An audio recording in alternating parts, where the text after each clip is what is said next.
Jesus had with the father. తండ్రి అయినటువంటి దేవుడితో తనకున్నటువంటి సత్సంబంధాన్ని చివరి వరకు కూడా కొనసాగిస్తూ ఉన్నాడు. 33.5 సంవత్సరాల క్రితము ఏ తండ్రి, ఏ సృష్టికర్త, ఏ దేవుడైతే నమ్మకంగా ఆయనని లోకంలోకి పంపించాడో అదే తండ్రికి మరలా తన ఆత్మను అప్పచెప్తూ ఉన్నాడు. ఎందుకంటే ఆయన ఆత్మలకు తండ్రి.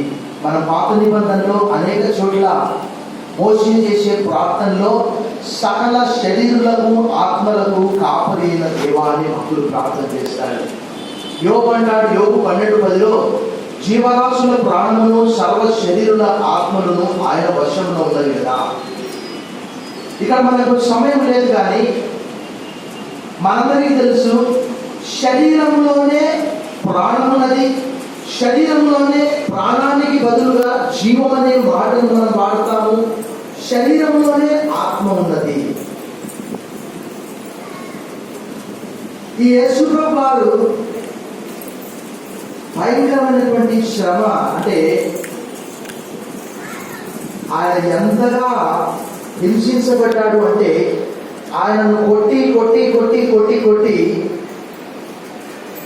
ఆయన రూపం లేకుండా చేశారు. అది క్రీస్తు పూర్వము 750లో ఒక అద్భుతమైనటువంటి మాట మీకు చూపిస్తాను. యెషయా గ్రంథము 52వ అధ్యాయంలో రాయబడినటువంటి ఆ మాట 14వ వచనం. అనగా యేసు ప్రభువు వారిని అంతగా కొట్టారు రోమా సైనికులను రాయబడ్డది. 52వ అధ్యాయము 14వ వచనంలో, నిన్ను చూచి ఏ మనిషి రూపము కంటే అతని ముఖమును, నరరూపము కంటే అతని రూపమును చాలా వికారమని చాలా మంది ఎలాగో విస్మయం. అంటే అంతగా ఆయన కొట్టారు. మనం యోహాను సువార్త 19వ అధ్యాయంలో చూస్తే మరి అదేంటో రోమా సైనికులు ఒక్కరు తప్ప వాళ్ళకి ఆచారం అంట యేసు ప్రభుతో ఒక ఆట ఆడుకుంటూ ఉన్నారు. ఎక్కడ కొడుతున్నారు యేసు ప్రభుని? అరచేతుల మీద కొడుతూ ఉన్నారు. అదేదో ఆట, చిన్నప్పుడు రకరకాల ఆడతారు పిల్లలు. యేసు ప్రభును ఒక ఆట ఆడుకుంటూ ఉన్నారు. ఇంకా ఏమంటున్నారు? నేను కొట్టింది ఎవరో చెప్పుకో అని అంటున్నారు. ఈ పరిస్థితుల్లో కూడా అక్కడ లూకాసు వార్త 23వ అధ్యాయము అక్కడ 44 నుంచి చూస్తే అప్పుడు సమయం 3 గంటలు అయిందంట. ఇదే సమయం, ఇంకా దాదాపు 1 నిమిషం అయితే 3 అవుతుంది. ఇదే సమయం సృష్టికర్త అయినటువంటి దేవుడు ఆ రోజు సృష్టిని నోటి మాటతో సృష్టించాడు. ఆదియందు దేవుడు భూమి ఆకాశంలో సృష్టించాడు. భూమి నిరాకారంగాను శూన్యంగాను ఉండేను. దేవుని ఆత్మ జలముల పైన అల్లాడుచుండెను. దేవుడు వెలుగు కమ్మని పలకగా నోటి మాటతో సూర్యుని, చంద్రుని, ఆకాశ నక్షత్రాలను కలగదీశాడు. అదే సూర్యుడు సృష్టికర్త అయినటువంటి దేవుడు శిలువనెక్కడం చూచి అన్యాయంగా శిక్షణ అనుభవించడం చూసి ఆ సూర్యుడు అదృశ్యుడే అయ్యాడట. చీకటి అయిపోయిందట. మనం అందరం లేచాం. 1 నిమిషం, సమయం 3 అయింది కాబట్టి shall we all stand?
ప్రార్థన.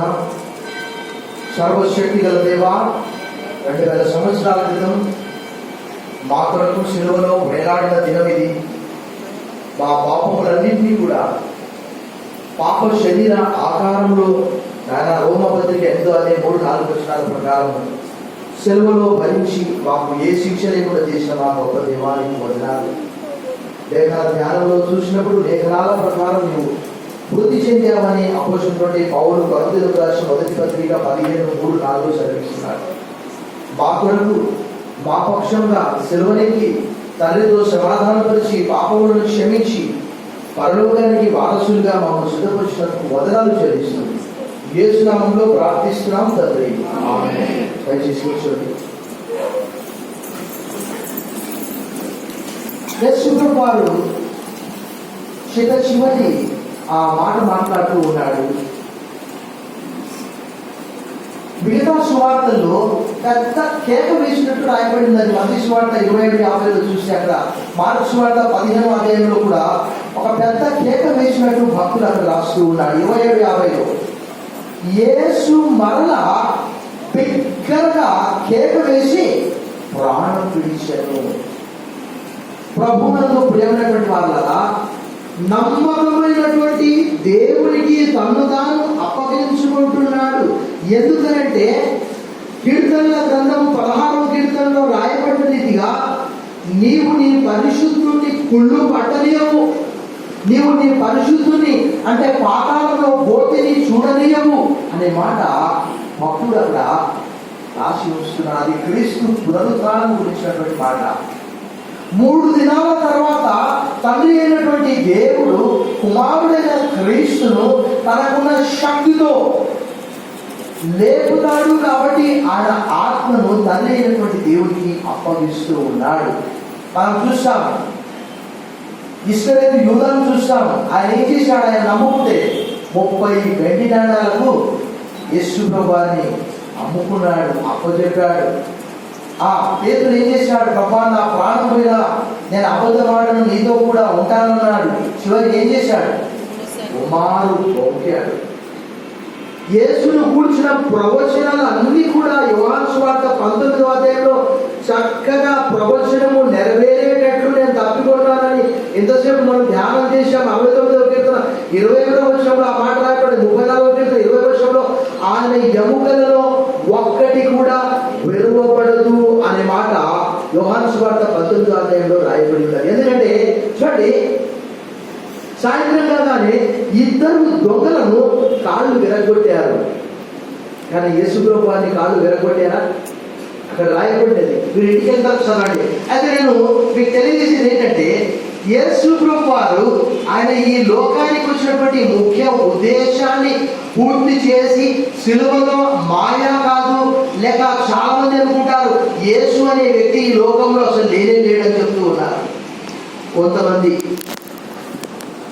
ఆయన సంపూర్ణమైనటువంటి మానవుడు, సంపూర్ణమైనటువంటి దేవుడు అని రుజువుపరచడానికి ఆయన ఆ సమయంలో తండ్రితో ఉన్నటువంటి సత్సంబంధాన్ని బట్టి, ఇంటిమసీని బట్టి మొట్టమొదటి మాటలో తండ్రి అనే మాట అడ్రస్ చేస్తున్నాడు.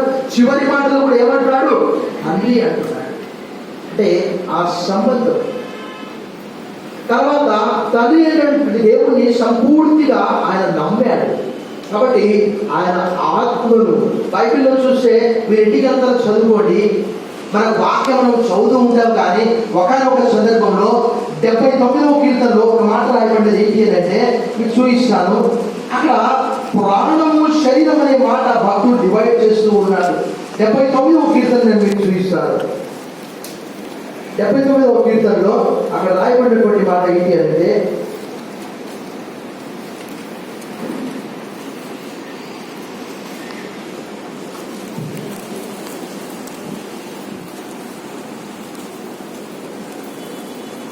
చూడండి, 78వ కీర్తన 50వ వచనంలో భక్తుడు ఇలా తెలియజేస్తున్నాడు.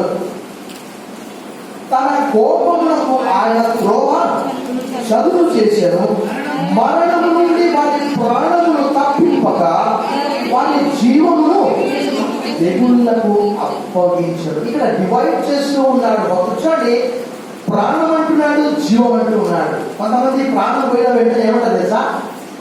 జీవి పోయింది అని చూడాలి.